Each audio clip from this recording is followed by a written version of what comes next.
You're listening to the final frequency. Tonight we go back to a small room in the upper floor of a building in Vienna, Austria, April 1986. A desk covered in notebooks, empty coffee cups, a shortwave radio receiver the size of a small suitcase, and a reel-to-reel recorder that has been running for 4 years and has captured things that would make certain governments very uncomfortable. That room belonged to me. I was 34 years old. I had been monitoring Soviet radio transmissions as a freelance journalist and intelligence analyst for the better part of a decade. I spoke functional Russian. I understood the rhythms of Soviet state broadcasting, the cadence of their official transmissions, the frequencies they used, the hours they went quiet, and the hours they didn't. I knew what Soviet radio sounded like when everything was normal. And I knew what it sounded like when something was very wrong. On the night of April 25th, 1986, I sat down at that desk at 11 p.m. with a cup of coffee and a notebook, and settled in for what I expected to be an unremarkable monitoring session, the kind I had done hundreds of times before. Routine traffic, standard transmissions, the mechanical predictability of a state that controlled its communications the way it controlled everything else, completely. And then, at 1:23 in the morning, something changed. What I am going to tell you tonight is what I heard, what I intercepted, what I pieced together in real time in that small room while most of Europe slept, and what I slowly, with a growing coldness in my chest that I can still feel when I think about it, came to understand was happening 400 kilometers to the northeast, in a place called Pripyat, in a reactor designated Unit 4. This is last broadcast. This is Chernobyl. And this is the night the Soviet Union started lying about it.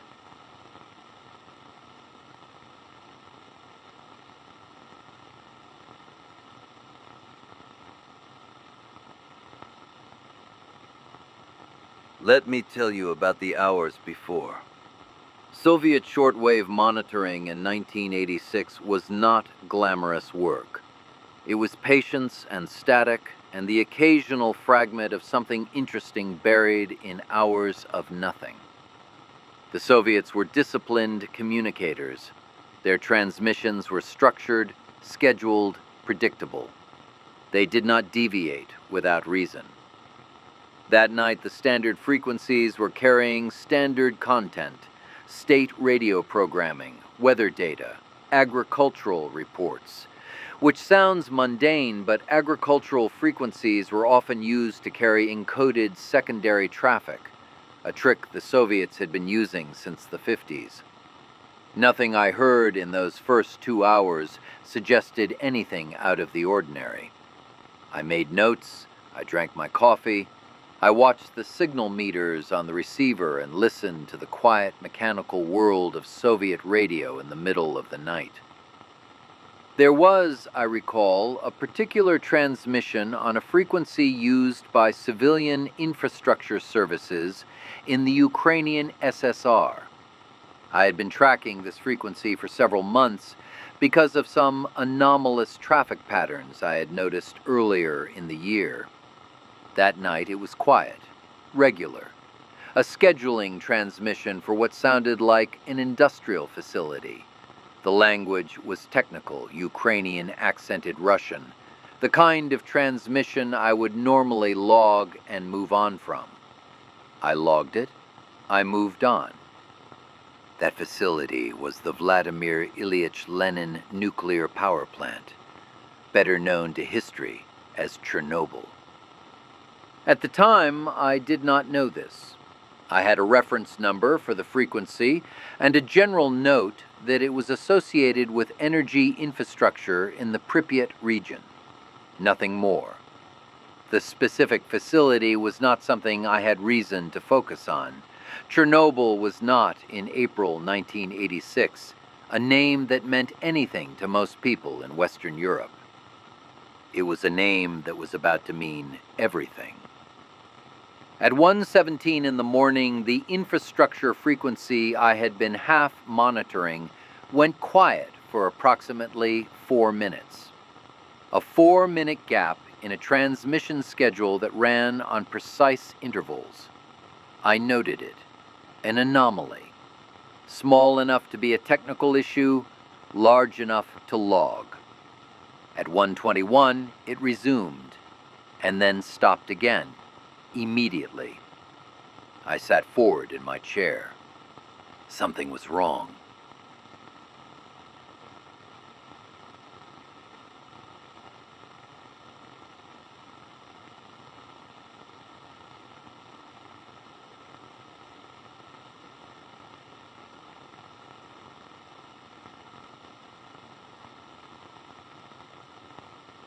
At 1:23 and 45 seconds in the morning of April 26, 1986, reactor number 4 at the Chernobyl nuclear power plant underwent a catastrophic failure during a safety test. I want you to understand what that means before I tell you what I heard. The reactor, an RBMK design, a type used extensively across the Soviet Union, experienced a sudden and uncontrolled power surge during a test that had been delayed, rushed, and conducted by a night shift crew that had not been properly briefed on the procedure. The power surge caused a steam explosion, followed within 3 seconds by a second explosion. The second explosion blew the 1,000-ton reactor lid off the building, sent burning graphite and nuclear fuel rods into the air, started fires across the roof of the facility, released a plume of radioactive material that would, over the following days, spread across Ukraine, Belarus, Russia, Scandinavia, and eventually most of Europe. In that moment, 1:23 a.m., the worst nuclear disaster in human history had just begun. And in my room in Vienna at 1:24 a.m., my radio receiver lit up in a way I had never seen it light up before. Every emergency frequency I was monitoring went active simultaneously, not sequentially, not one after another the way emergency traffic normally builds. All of them, at once, like someone had thrown every switch in a building at the same moment. I grabbed my reel-to-reel recorder and checked it was running. It was. I reached for my notebook. What I heard in the next 4 minutes, I am going to try to describe as accurately as I can. My notes from that night are in front of me as I speak. The first transmission was in Russian. Male voice. Young, I thought. Very controlled, but with an undertone that I recognized immediately as suppressed panic. The voice of someone who has been trained to sound calm and is using every part of that training right now. He was reporting a fire at the plant. He used the word požár, fire. He gave a unit designation. I could not make out the number clearly on the recording. The signal was degraded. And he requested fire response and medical units. Fire at the plant. Medical units. That was all. The second transmission, approximately 90 seconds later, was different. The voice was older, more senior, and it contained a phrase I wrote down immediately and underlined 3 times.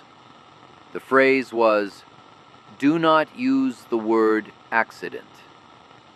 Do not use the word accident." At 1:26 in the morning, 3 minutes after the explosion, a senior Soviet official was already on an emergency radio channel telling his people not to use a specific word. That is not crisis management. That is the beginning of a cover-up, and it started within 3 minutes of the explosion.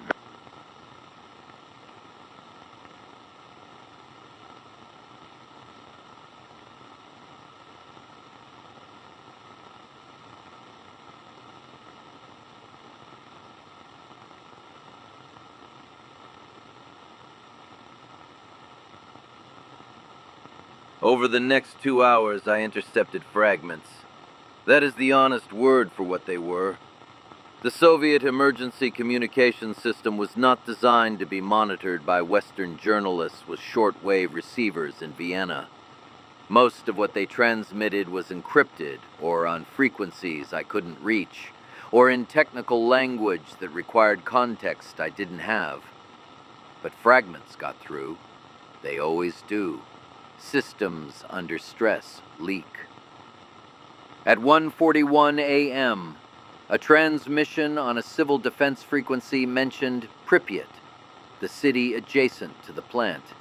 Population approximately 50,000 people. The transmission was brief, a routing instruction for emergency vehicles, I believed. But it mentioned Pripyat by name, and it mentioned a restriction.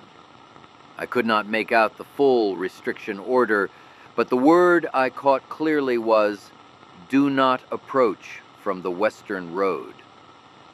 At 2:15, a transmission I almost missed. It was on a frequency I monitored irregularly, contained the word reactor, reactor, and the word fire again, požár, and then a number that I wrote down and stared at for a long time. 3.6.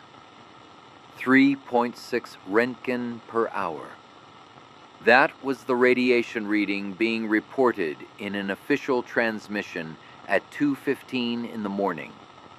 3.6 is below the threshold that triggers a full emergency response under Soviet protocol. It is an elevated reading, but a manageable one. A reading that, if accurate, would suggest a serious but containable incident. It was not accurate. I did not know that in the moment.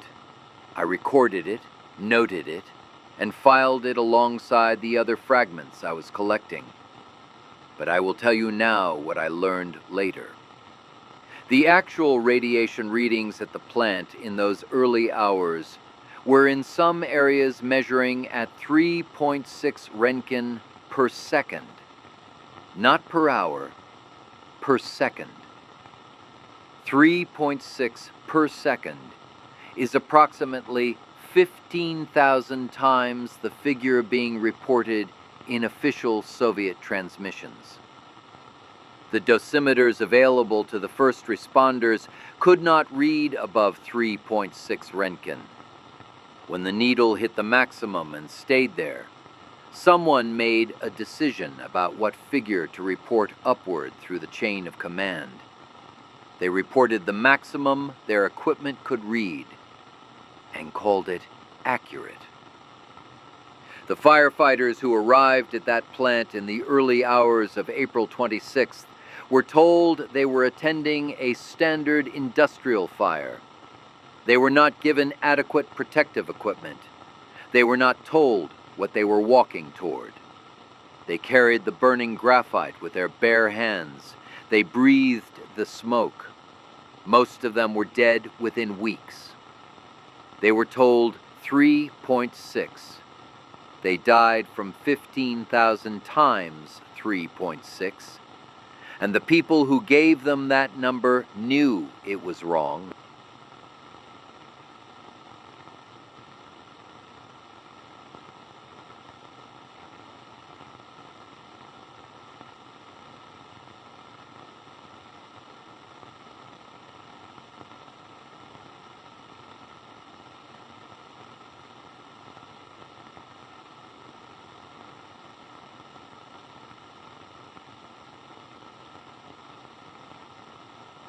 By 3 in the morning, the fragment traffic had changed character.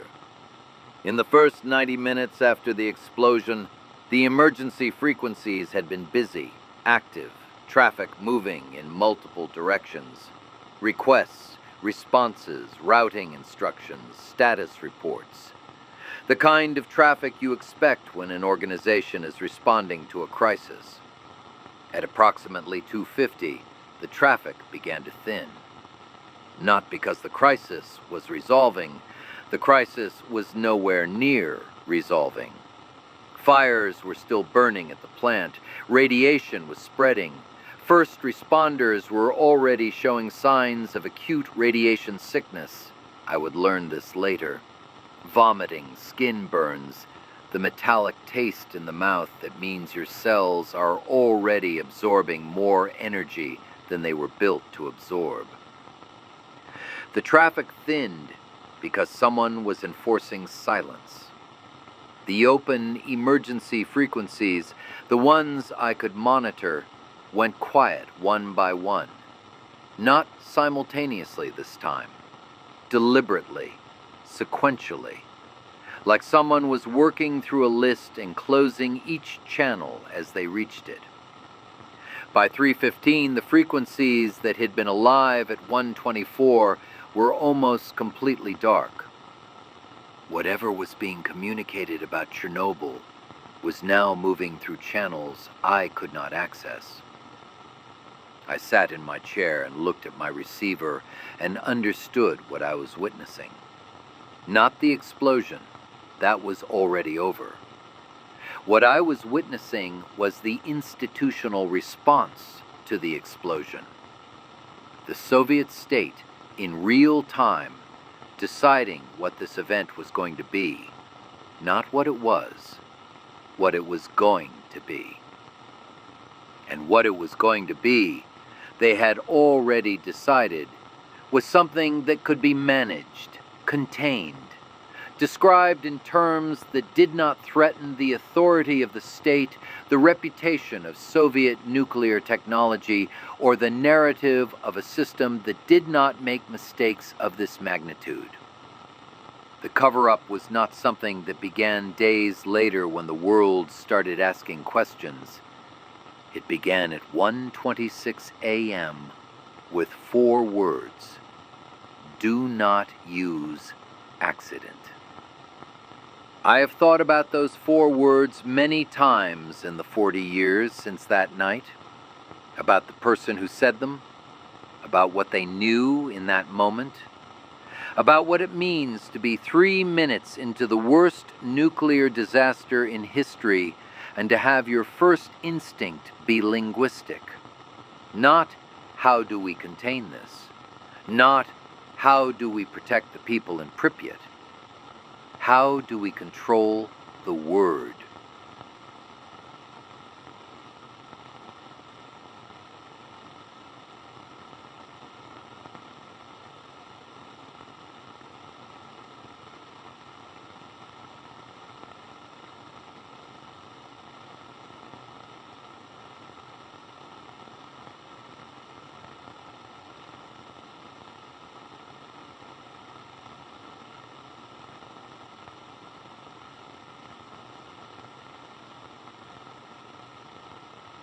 Let me tell you what happened in the hours and days after that night. Because the explosion was one thing. What came after it tells you something about the nature of the system that built the reactor, and then tried to hide what happened to it. At 6 in the morning on April 26th, 5 hours after the explosion, the day shift workers at the Chernobyl plant arrived for work. Some of them were not told what had happened overnight. They were directed to their stations. Some worked in areas of elevated radiation for hours before being evacuated. 5 hours after the explosion, day shift workers arriving, some not told. The director of the plant, a man named Viktor Brukhanov, sent a telex to Moscow that morning reporting the situation. In that telex, he described the radiation level at the plant as 3.6 Roentgen per hour. He either did not know the true reading, or he chose not to report it. Moscow received a telex describing a serious but manageable industrial incident. Pripyat, the city of 50,000 people built specifically to house the workers of the Chernobyl plant, located less than 3 kilometers from the reactor, was not evacuated on April 26th. Children went to school. People went to work. An outdoor wedding took place. People walked their dogs in parks that were receiving significant fallout from the burning reactor. They were not told. The evacuation of Pripyat did not begin until April 27th, 36 hours after the explosion. When the buses arrived, the residents were told they would be gone for 3 days. They were told to leave their pets. They left their apartments with 3 days of belongings. Most of them never returned. 36 hours. 50,000 people living 3 kilometers from an open, burning nuclear reactor for 36 hours. Breathing the air, drinking the water, sending their children to school. Because the Soviet state had decided that the word to use was not accident, and certainly not catastrophe. The first public acknowledgement of any incident at Chernobyl came from the Soviet news agency TASS on April 28th, 2 days after the explosion. The statement was 14 words long. 14 words. For an event that had already contaminated hundreds of square kilometers and was spreading across Europe. The reason April 28th was chosen was not because the Soviets had decided to be honest. It was because that morning radiation alarms had triggered at a nuclear plant in Forsmark, Sweden. Swedish workers arriving for their shifts were setting off contamination detectors. The radiation had reached Sweden. It had crossed international borders. It was no longer possible to contain the information the way they had been containing it. They did not tell the world because they chose to. They told the world because the world found out.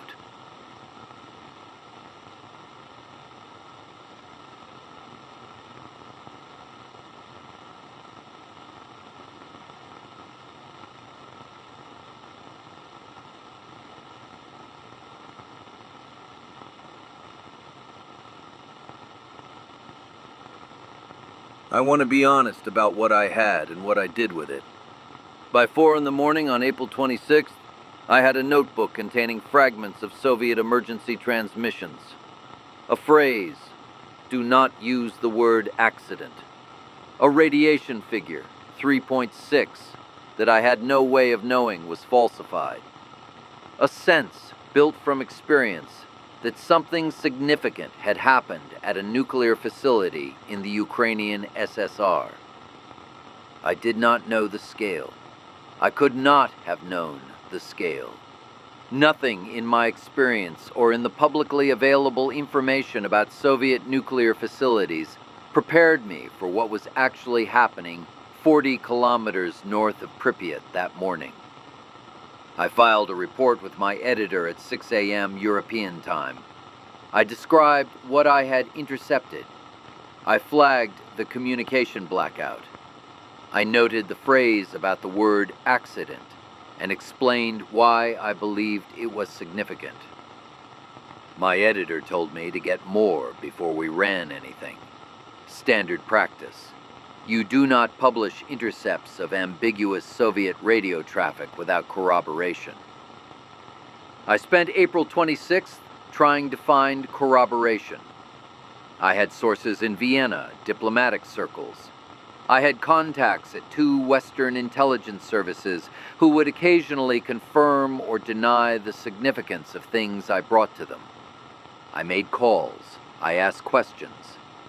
Everyone I spoke to on April 26th told me they had nothing.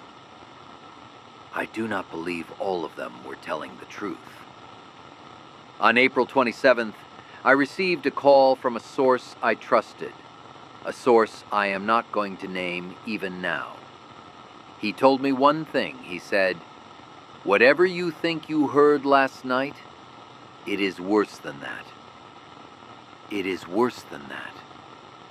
I asked him how much worse. He said, "The kind of worse that doesn't have a ceiling. I published my first piece on April 28th, the same day TASS released their 14 words.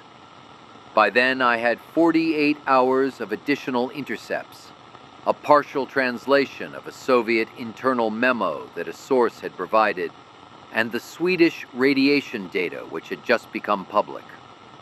I was 2 days behind where I should have been. 2 days during which Pripyat's residents breathed air that was killing them. I have not entirely forgiven myself for those 2 days, even though I understand professionally that I did what the evidence at the time supported. 2 days, 50,000 people, 3 kilometers from an open reactor. I think about that.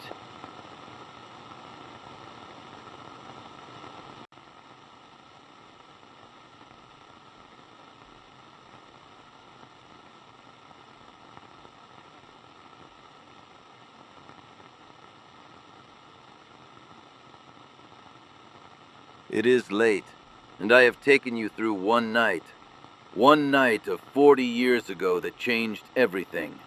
The Soviet Union, the nuclear industry, the relationship between governments and the people they are supposed to protect. Let me tell you what this series is going to be.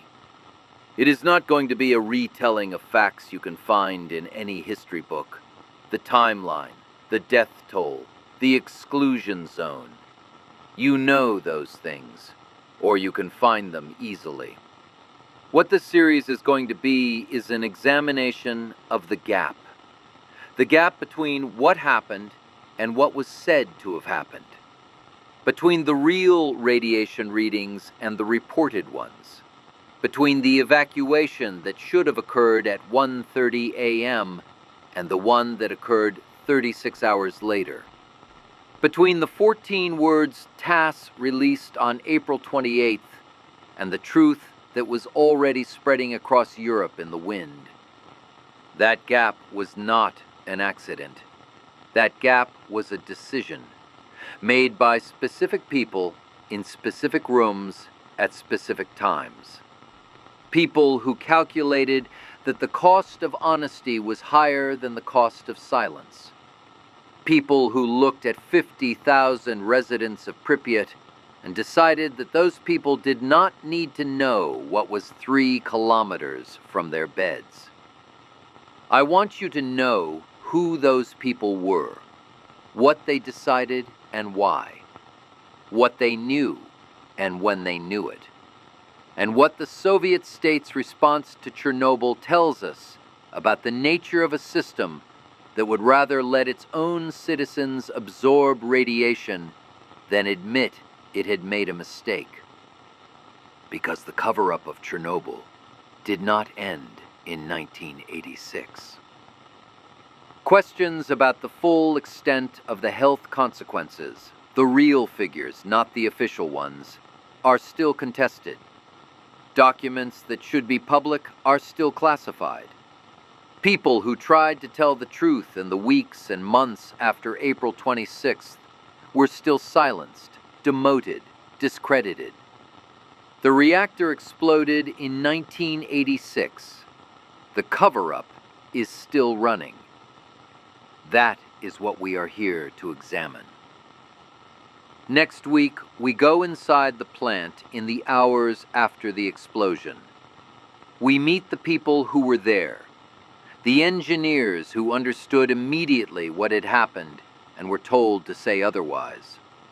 The firefighters who were handed inadequate equipment and sent toward a fire that was not a fire. The doctor in Pripyat who started seeing patients with radiation sickness symptoms on the morning of April 26th and was told the plant had experienced a minor incident. A minor incident. We are going to follow the truth through every room it was locked out of, starting here, starting with the night of April 25th, starting with 4 words spoken at 1:26 in the morning by someone who understood exactly what had just happened and whose first instinct was to control the language around it. Do not use the word accident. They chose their word carefully. We are going to choose ours. This is the final frequency. The signal returns in 48 hours. The truth has been waiting 40 years. It can wait 2 more days.